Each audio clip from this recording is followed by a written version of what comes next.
সরাসরি সম্প্রচার করা হচ্ছে আইন বিষয়ক অনুষ্ঠান ল অ্যান্ড অর্ডার। পরিচালনা নাহিদ রহমান ও Lobi Rahman. Human and humanity. Crime and criminal. Judgment and justice. Law and order.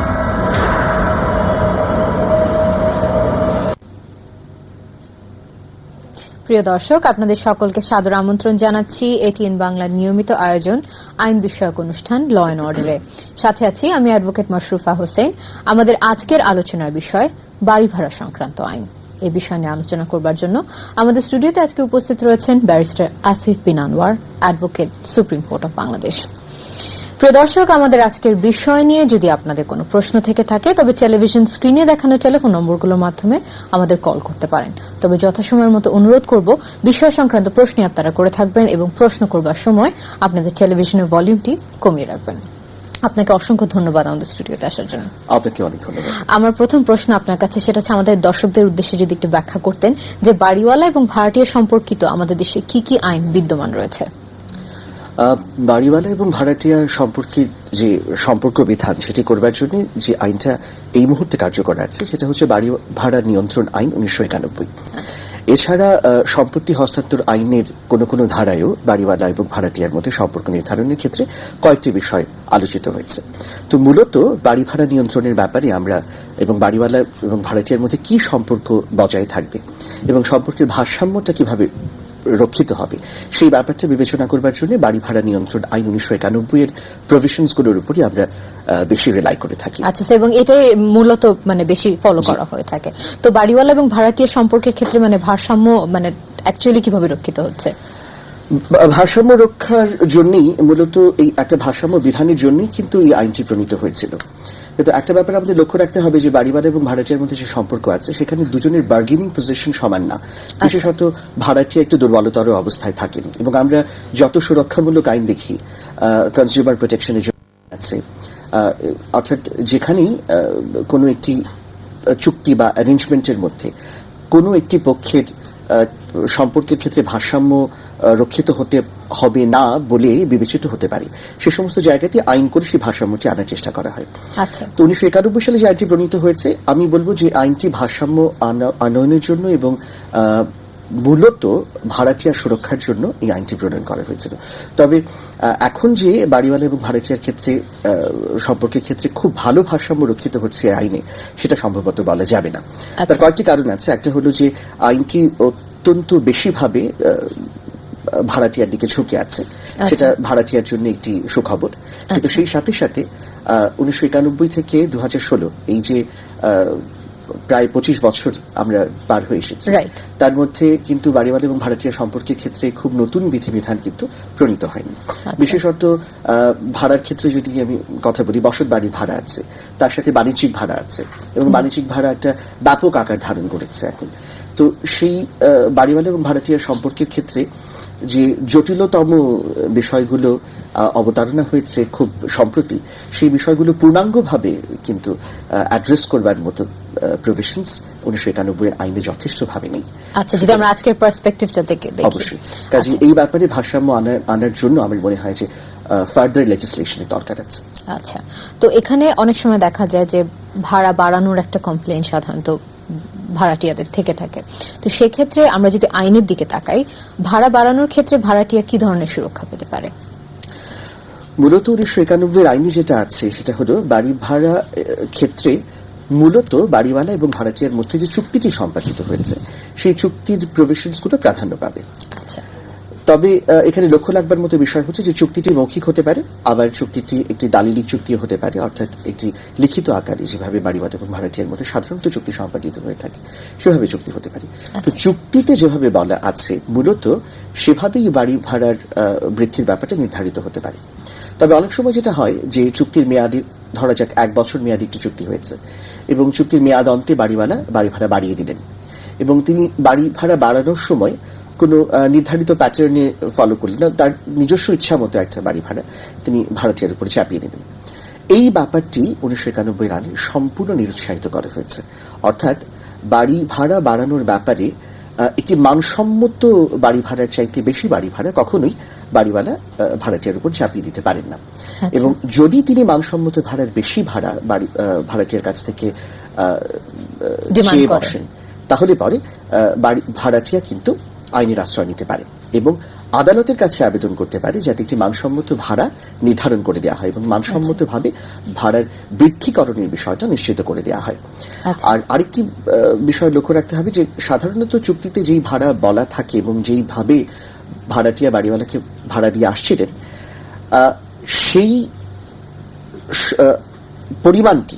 পরিমাণের বাড়ি ভাড়ার চাইতে 10% বেশি বাড়ানোর সুযোগ বাৎসরিক হারে নেই। অর্থাৎ সর্বোচ্চ 10% পর্যন্ত বাড়ানো যেতে পারে। আচ্ছা, তো এই ভাড়ার ক্ষেত্রে মানে ভাড়া বৃদ্ধির ক্ষেত্রে এখানে যেহেতু আপনি বলছেন মূলত চুক্তিটা একটা বিশাল মানে একটা রোল প্লে করছে, তাছাড়া এখানে এই বৃদ্ধির ক্ষেত্রে কোন আইনটাতে আমরা দেখতে পাই, মানে কোন আইনটার দিকে আমরা তাকাবো? এটা কি 1991 সালের আইনটি, সেখানেই বলা আছে যে একটি মানসম্মত বাড়ি ভাড়া এবং মানসম্মত ভাবে বাড়ি ভাড়া বৃদ্ধি করতে হবে। আচ্ছা, তো এই যে টার্মিনোলজিটা বারবার চলে আসছে আইনের ভাষাতে যে মানসম্মত ভাড়া, এই মানসম্মত ভাড়াটা যদি একটু ব্যাখ্যা করতেন, এটা বলতে আমরা কি বুঝছি? মানসম্মত ভাড়া বলতে বোঝাচ্ছে যে প্রধানত চুক্তি, পারিপার্শ্বিকতা এবং বাজার দর, এই বিষয়গুলোকে সামনে রেখে একটা মানসম্মত ভাড়া নির্ধারণ করতে হবে এবং পক্ষগুলোর সামর্থ্য এই বিষয়টিতে সাধারণত গুরুত্ব রাখবে। তবে মানসম্মত ভাড়া সম্পর্কে যদি কোনো সংশয় দেখা দেয় দুই পক্ষের সম্পর্কের মধ্যে, তাহলে পরে যে কোনো এক পক্ষ আদালতের কাছে গিয়ে একটি মানসম্মত বাড়ি ভাড়া নির্ধারণ করে দেবার জন্য একটি মামলা করতে পারে এবং আদালত সমস্ত কিছুর বিচার সাপেক্ষে একটি মানসম্মত ভাড়া নির্ধারণ করে দিতে পারেন। তবে আইনে বলা আছে যে যেই সম্পত্তিটি ভাড়া দেওয়া হয়েছে, অর্থাৎ আপনার বাড়ি আপনি ভাড়া দিয়েছেন, আপনার ফ্ল্যাট আপনি ভাড়া দিয়েছেন, অথবা আপনার জমিকে আপনি ইজারা দিয়েছেন, যে সম্পত্তিটি ভাড়া দেওয়া হয়েছে সেই সম্পত্তিটির যে বাজার মূল্য আছে, সেই বাজার মূল্যের 15% বেশি বাৎসরিক হারে ভাড়া নির্ধারণ করার কোনো সুযোগ নেই। আচ্ছা, অর্থাৎ বাৎসরিক ভাড়া হতে পারবে ওই সম্পত্তিটির বাজার মূল্যের 15% পর্যন্ত সর্বোচ্চ। তবে এই ব্যাপারে আদালত যখন বাড়ি ভাড়া নির্ধারণ করে দেবেন, এর চাইতে এটি আমাকে বলতে হবে যে এটি সিলিং, অর্থাৎ এটা সর্বোচ্চ, এর নিচে যে কোনোটি মানসম্মত বাড়ি ভাড়া হতে পারে পারিপার্শ্বিক সমস্ত বিষয়কে বিবেচনায় রেখে। আচ্ছা, রাইট। তো আমরা যদি আইনের দিকে তাকাই, আপনি বলছিলেন যে দেয়ার আর ডিফারেন্ট টাইপস অফ রেন্ট, মানে একটা দেখা যাচ্ছে বাণিজ্যিক বাড়ি ভাড়া, একটা দেখা যাচ্ছে বসত বাড়ি ভাড়া। তো এই বিষয়গুলো যেগুলো আইন ব্যাখ্যা করছে, এগুলো বিষয় নিয়ে যদি একটু আমাদের দর্শকদেরকে বলতেন। আসলে এখন বাড়ি ভাড়ার বিষয়টা অনেকগুলো বিভিন্ন ফরমেশন নিয়ে নিয়েছে। এখন বাণিজ্যিক ভাবে বাড়ি ভাড়া দেওয়া হচ্ছে, কেউ হয়তো স্কোয়ার ফিট হিসেবে বাড়ি ভাড়া হিসেব করছে, কেউ হয়তো যে সম্পত্তি বা ফ্ল্যাটটি ভাড়া দিচ্ছেন তার জন্য একটা নির্দিষ্ট ভাড়া তিনি নির্ধারণ করে দিচ্ছেন। বসত বাড়ির ক্ষেত্রে সাধারণত যে প্রপার্টি বা ফ্ল্যাটটি ভাড়া দেওয়া হচ্ছে, সেই ফ্ল্যাটটি বা সেই বাড়িটি একটি নির্দিষ্ট ভাড়া তৈরি করে দেওয়া হয়। কিন্তু দেখা যাচ্ছে কমার্শিয়াল রেন্টের ক্ষেত্রে স্কোয়ার ফিট অনুযায়ী বাড়ি ভাড়া দেওয়া হচ্ছে এবং এছাড়াও নানা রকম শর্ত আরোপ করা হচ্ছে বাড়ি ভাড়ার ক্ষেত্রে। তবে 1991 সালে যে আইনটি আছে সেখানে কিন্তু আলাদাভাবে বসত বাড়ি ভাড়া এবং বাণিজ্যিক বাড়ি ভাড়ার ক্ষেত্রে আলাদা প্রভিশনস খুব একটা নেই। সুতরাং যে কোনো বাড়ি ভাড়ার ক্ষেত্রেই কিন্তু মানসম্মত বাড়ি ভাড়ার যে বিষয়টি আছে সেটি প্রযোজ্য হবে। অর্থাৎ কখনই বাড়িওয়ালা বাড়ি ভাড়ার নির্ধারণের ক্ষেত্রে বাড়ি ভাড়াটিয়ার উপরে এমন কোনো ওনাস বা এমন কোনো ভার চাপিয়ে দিতে পারবেন, ইললজিক্যাল কোনো কিছু, যেটা ভার চাপিয়ে দিতে পারবেন না, যেটা আইনের পরিপন্থী। রাইট, আমাদের একটা টেলিফোন রয়েছে, আমরা আবার প্রশ্ন ফেরত আসছি। হ্যালো, ওয়ালাইকুম আসসালাম। আমি একটু বাড়ি ভাড়া বিষয়ে কথা বলতে। জি, হ্যালো। হ্যালো, আসসালামু আলাইকুম। জি, ওয়ালাইকুম আসসালাম। আইন আমাদের একটু কথা বলতে চাচ্ছি। জি জি, প্রশ্ন করুন, কোনো সমস্যা নেই, বলুন। আচ্ছা, আমার কথা হচ্ছে যে আমি যে বাড়ি ভাড়া করেছি মালিকের সাথে আমার মৌখিক কথা ছিল 2 বছর পর ভাড়া দেওয়া হবে, ভাড়া বাড়ানো হবে। আচ্ছা, এখন আমার কথা হচ্ছে আমি যে বাড়ি ভাড়া দিচ্ছি, বাড়ি ভাড়া নিয়েছি, আমার বাড়ি ভাড়া টাকা দিতে নিতে এই সময় ট্যাক্স ব্যবসা ফেরত দেওয়া হচ্ছে। এখন আমি বাড়ি ভাড়া যে টাকা নিয়েছি, ধরেন ওই টাকার উপর ফেরত দেওয়া হচ্ছে। বাড়ি ভাড়া মিউনিসিপ্যালিটি বা সরকারি ট্যাক্স কম দেওয়া হয়, আমার কি করণীয়? আমি চাচ্ছি আমার থেকে যা ভাড়া নিচ্ছে সেই হিসেবে যেন ট্যাক্স আদায় করা হয়। আচ্ছা, প্রশ্নটি বুঝতে পেরেছেন? জি আসসালামু আলাইকুম। জি, ধন্যবাদ আপনার প্রশ্নের জন্য। আমাদের আরো একটা টেলিফোন রয়েছে, আমরা একসাথে নিয়ে নিচ্ছি। হ্যালো। হ্যালো, আসসালামু আলাইকুম। জি, ওয়ালাইকুম সালাম। আমি সৈয়দ রাজু আহমেদ বলছিলাম জি মিরপুর থেকে। জি, আপনার প্রশ্নটি বলুন প্লিজ। আমি জানতে চাচ্ছিলাম, অনেক সময় দেখা যায় যে অনেক বাড়িওয়ালা ধরেন ভাড়াটে ভাড়া দিতে পারছে না, বা কোনো কারণে কোনো সমস্যা হচ্ছে, অফিস থেকে বেতন দিতে দেরি হচ্ছে, কোনো কারণে দিতে পারছে না বা দেরি হচ্ছে, দেখা যায় যে বাড়িওয়ালা বাসায় ঢুকতে দিচ্ছে না, বাসা বন্ধ করে দিল, বাসার গেট বন্ধ করে দিল, সে ভাড়া না দেওয়া পর্যন্ত ঢুকতে পারবে না। এরকম অনেক সময় হয়। আবার অনেক সময় দেখা যায় যে আপনার কমার্শিয়ালি অনেক অফিস ভাড়া নেওয়া হয়, বিজনেসের অবস্থা খারাপ হলে দেখা যায় যে 1 মাস বা 2 মাস ভাড়া দিতে পারে না, সেক্ষেত্রে দেখা যায় যে বাড়িওয়ালা আপনার ভাড়া বন্ধ, গেট বন্ধ করে দিচ্ছে, অফিস লক করে দিচ্ছে সাডেনলি উইদাউট নোটিস। সেক্ষেত্রে কোনোভাবে আইনের আশ্রয় নেওয়ার কোনো উপায় আছে কিনা? আচ্ছা, ধন্যবাদ আপনার প্রশ্নের জন্য। জি, আমরা নিতে যাচ্ছি ছোট্ট একটি কমার্শিয়াল ব্রেক, খুব শীঘ্রই ফিরে আসব, সঙ্গে থাকুন।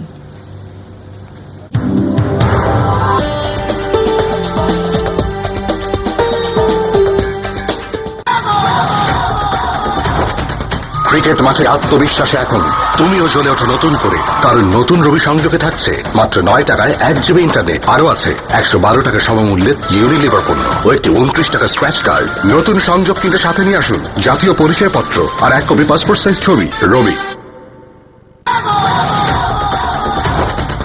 ক্রিকেট মাঠে আত্মবিশ্বাসে এখন তুমিও জ্বলে ওঠো নতুন করে, কারণ নতুন রবি সংযোগে থাকছে মাত্র 9 টাকায় 1 GB ইন্টারনেট, আরো আছে 112 টাকা সমমূল্যের ইউনিলিভার পণ্য ও একটি 29 টাকা স্ক্র্যাচ কার্ড। নতুন সংযোগ কিনতে সাথে নিয়ে আসুন জাতীয় পরিচয়পত্র আর 1 কপি পাসপোর্ট সাইজ ছবি। রবি।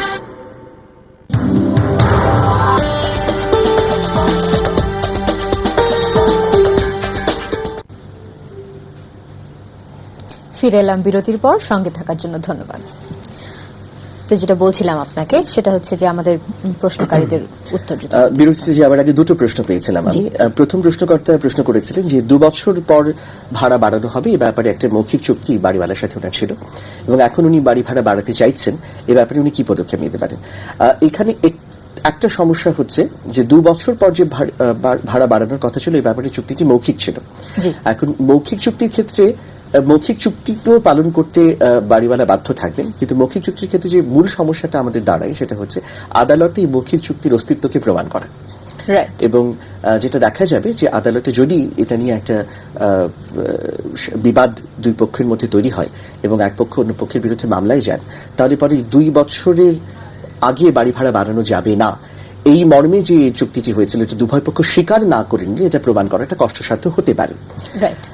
সেটা একটা কনসার্নের ব্যাপার। তবে যে যদি 2 বছর পরে উনি ভাড়া বাড়াতে চান, তাহলে নিয়ম মেনে মানসম্মত বাড়ি ভাড়া বৃদ্ধির যে আইনি রিকোয়ারমেন্ট আছে সেটাকে ফুলফিল করে উনি বাড়াতে পারবেন। আর ট্যাক্সের কথা বলেছেন যে কর পরিশোধ করতে হয়, এবং সেটা কর পরিশোধ করবার জন্য উনি বাড়িওয়ালা ভাড়াটিয়ার উপরে চাপ প্রয়োগ করছেন।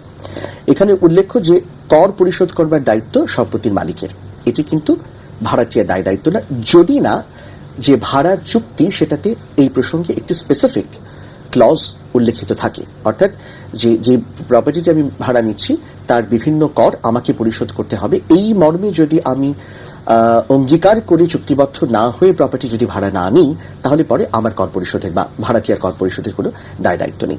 অর্থাৎ যদি বাড়িওয়ালা ভাড়াটিয়ার উপরে কর পরিশোধ করার জন্য বাড়তি চাপ প্রয়োগ করেন, তাহলে ভাড়াটিয়া অবশ্যই আইনের আশ্রয় নিতে পারেন এবং তিনি দিতে বাধ্য নন।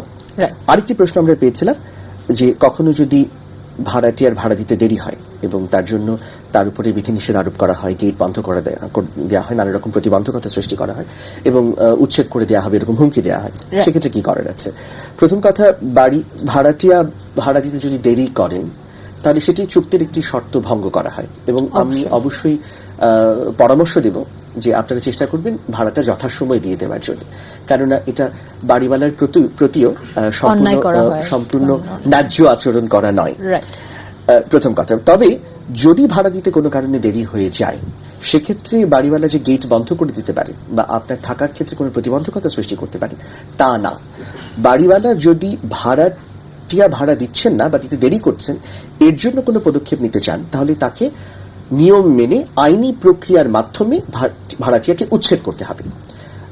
বাড়ি ভাড়া দিতে না পারাটা উচ্ছেদ করার একটা বড় কারণ। প্রথমে তাকে 106 সম্পত্তি হস্তান্তর আইনের এই ধারা মোতাবেক একটি নোটিশ দিতে হবে, এবং যদি মাসিক ভাড়া হয়ে থাকে তাহলে 15 দিনের নোটিশ দিতে হবে, আর যদি বাৎসরিক ভাড়া হয়ে থাকে বা ইজারা হয়ে থাকে তাহলে 6 মাসের নোটিশ দিতে হবে। এবং এই নোটিশ দেওয়ার পরে নির্দিষ্ট আইনি প্রক্রিয়া মেনে তারপরে একটি উচ্ছেদের মামলা করে ভাড়াটিয়াকে উচ্ছেদ করতে হবে। এছাড়া ভাড়াটিয়ার ওই ভাড়াকৃত প্রেমিসেসে থাকবার যে অধিকার আছে, যে সুখাধিকারগুলো আছে, সেগুলো লঙ্ঘন করে কিছুতেই বাড়িওয়ালা কোনো প্রতিবন্ধকতা আরোপ করতে পারে না। আচ্ছা, ধন্যবাদ। আমাদের আরো প্রশ্ন রয়েছে। হ্যালো। হ্যালো, আসসালামু আলাইকুম। ওয়ালাইকুম সালাম। জি, আমি যে কথা বলতেছিলাম, বাড়ার বিষয়ে কথা বলতেছিলেন, এইটার বিষয়ে কথা বলতাম। জি বলুন, আপনার প্রশ্নটি বলুন।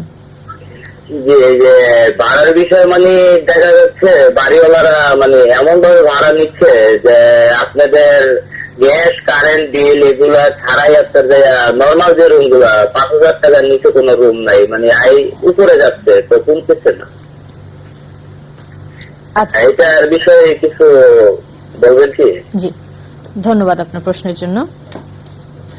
জি, অনেক ধন্যবাদ। আমি প্রশ্নটি বুঝেছি। আপনারা বলছেন যে আপনারা মনে করছেন যে বাড়িওয়ালা যে বাড়ি ভাড়াটা দিচ্ছেন সেটা সেই সম্পত্তির বাড়ি ভাড়া যা হওয়া উচিত তার তুলনায় অনেক বেশি, এবং সেটা ভাড়াটিয়ার জন্য অত্যন্ত কষ্টসাধ্য হয়ে যাচ্ছে। আমি এর একটু আগে আলাপ করেছি যে মানসম্মত বাড়ি ভাড়ার বেশি কিন্তু বাড়িওয়ালা বাড়ি ভাড়া চাইতে পারেন না। কাজেই কোনো ভাড়াটিয়া যদি মনে করেন যে তার কাছ থেকে যে সম্পত্তিটি তাকে ভাড়া দেওয়া হয়েছে সেখানে মানসম্মত ভাড়ার চাইতে বেশি ভাড়া তার কাছ থেকে আদায় করা হচ্ছে, তাহলে তিনি আদালতে দ্বারস্থ হতে পারেন এবং আদালতের কাছে আবেদন করতে পারেন। বাড়ি ভাড়া নিয়ন্ত্রক আদালত আছে, সেখানে আবেদন করতে পারে যে একটি মানসম্মত বাড়ি ভাড়া তাকে নির্ধারণ করে দেওয়ার জন্য। আর আদালত যদি একটি মানসম্মত বাড়ি ভাড়া নির্ধারণ করে দেন, সেক্ষেত্রে ভাড়াটিয়া বাড়িওয়ালার কিন্তু সেই মানসম্মত বাড়ি ভাড়ার বাইরে যাবার কোনো সুযোগ নাই। তবে একটা কথা মনে রাখতে হবে যে সাধারণত আপনি যদি কোনো বাড়ি ভাড়া চুক্তি ভাড়াটিয়া হিসেবে কোনো বাড়ি ভাড়া চুক্তি বাড়িওয়ালার সাথে করে ফেলে থাকেন, সেক্ষেত্রে আদালত মানসম্মত বাড়ি ভাড়া নির্ধারণ করবার সময় আপনি যে চুক্তিতে অঙ্গীকার করেছিলেন যে এই পরিমাণ ভাড়া আপনি বাড়িওয়ালাকে দেবেন, সেই ব্যাপারটিও বিবেচনার মধ্যে নেবেন। সুতরাং একবার চুক্তি করে ফেলার পরে তারপরে আপনি বাড়ি ভাড়া কমানোর জন্য যদি আবেদন করেন, সেক্ষেত্রে কতটা ফল পাওয়া যাবে সেটা নির্ভর করছে আদালতের সুবিবেচনার উপর। রাইট। আমার একটা প্রশ্ন ছিল, সেটা হচ্ছে যে জামানত বা অগ্রিম যে নেওয়া হয় এটা কি আইনসম্মত? আচ্ছা, আমরা এই প্রশ্নে আসছি। আমাদের আরো টেলিফোন রয়েছে।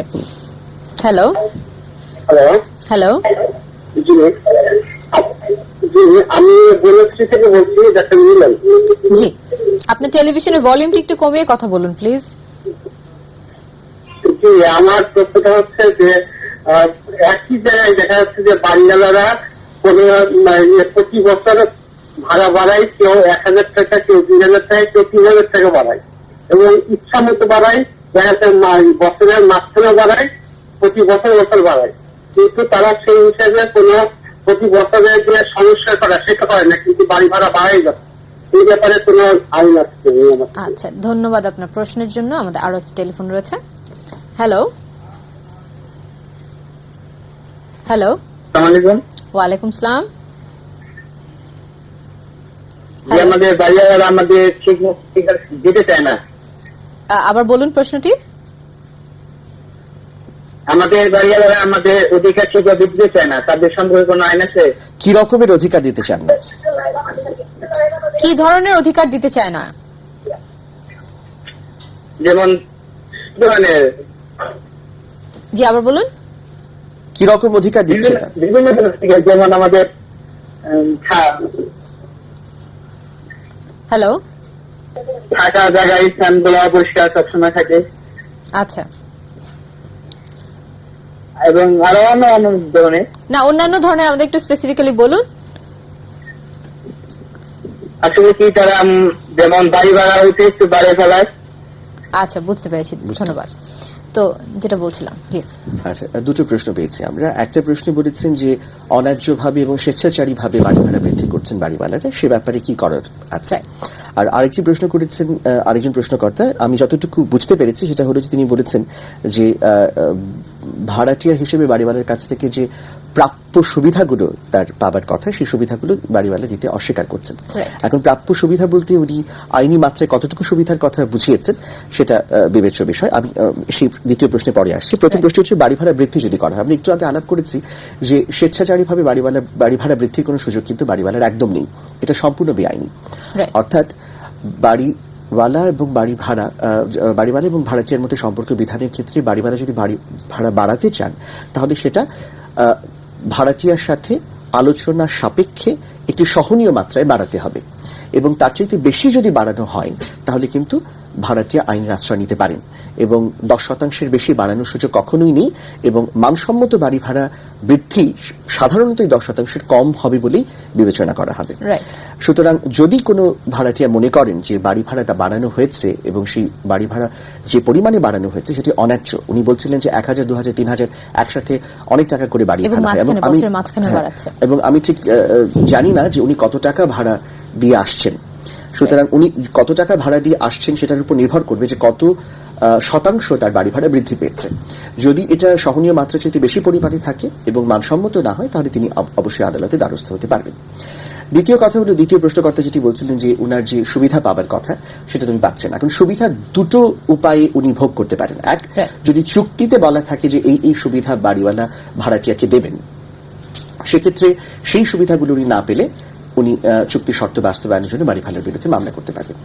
আর যদি চুক্তিতে না থাকে তারপরেও কিছু কিছু বিষয় চুক্তিতে অনুল্লেখ্য থাকলেও বা যদি বিপরীত কিছু না থাকে তাহলে পরে ভাড়াটিয়ার অধিকার আছে বাড়িওয়ালার কাছ থেকে অন্তত মেরামতের অধিকার পাওয়ার, এবং যেই প্রেমিসিস তিনি ভাড়া দিয়েছেন সেটা যাতে রিজনেবলি সেফ হয়, অর্থাৎ নিরাপদ হয় আমাদের ভাড়াটিয়ার জন্য, সেই ব্যাপারটা নিশ্চিত করার দায়িত্ব কিন্তু বাড়িওয়ালার উপরে বর্তায়। কাজে এমন যদি হয় যে প্রপার্টির কোনো অংশ নষ্ট হয়ে গেছে, ক্ষতিগ্রস্ত হয়েছে এবং যেটা ঝুঁকিপূর্ণ অবস্থায় চলে গেছে, তাহলে সেটা মেরামত করে দেয়া, সেটা পরিষ্কার করে দেয়া এবং সেটাকে বাসযোগ্য করে দেওয়ার দায়িত্ব কিন্তু অবশ্যই বাড়িওয়ালার উপরে বর্তায়। অর্থাৎ এই সুযোগ যদি তিনি না পেয়ে থাকেন বা এইখান থেকে বঞ্চিত হয়ে থাকেন তাহলে অবশ্যই ভাড়াটিয়া আইনের আশ্রয় নিতে পারেন। এবং শুধু তাই না, ভাড়াটিয়া আদালতের মাধ্যমে বাড়িওয়ালাকে বাধ্য করতে পারেন এই প্রয়োজনীয় সংস্কার এবং যা যা করণীয় সেটা করে দিতে। আর যদি বাড়িওয়ালা সেটা না করেন, ভাড়াটিয়া আদালতের কাছ থেকে এরকম আদেশ আনতে পারেন যে একটি নির্দিষ্ট বাজেট প্রণয়নের জন্য, যাতে করে ভাড়াটিয়া নিজেই সেই সংস্কার করে নিতে পারেন এবং সেখানে তিনি থাকতে পারেন সেটাকে বাসযোগ্য করে তুলে, এবং সেই টাকাটি বা যে খরচটি তিনি করেছেন সেটা বাড়িওয়ালার ভাড়ার সাথে সমন্বয় বিধান করে দেবার মতো একটি আদেশ তিনি আদালতের কাছ থেকে পেতে পারেন। সেটা ডিপেন্ড করবে অবশ্য কোন কোন সার্কামস্ট্যান্সেস এর উপরে আমরা পুরো আলোচনার বিষয়টিকে প্লেস করছি। তো আসলে খুব সময়ের একদম মানে কাছাকাছি চলে এসেছি সময় শেষের। তো একটা ছোট্ট করে যদি একটু উত্তর দিতেন যে এই যে অগ্রিম নেওয়াটা বা জামানত নেওয়াটা আসলে কতটুকু আইনসম্মত? জি, জামানত বা অগ্রিম নেওয়াটা একদমই আইনসম্মত না।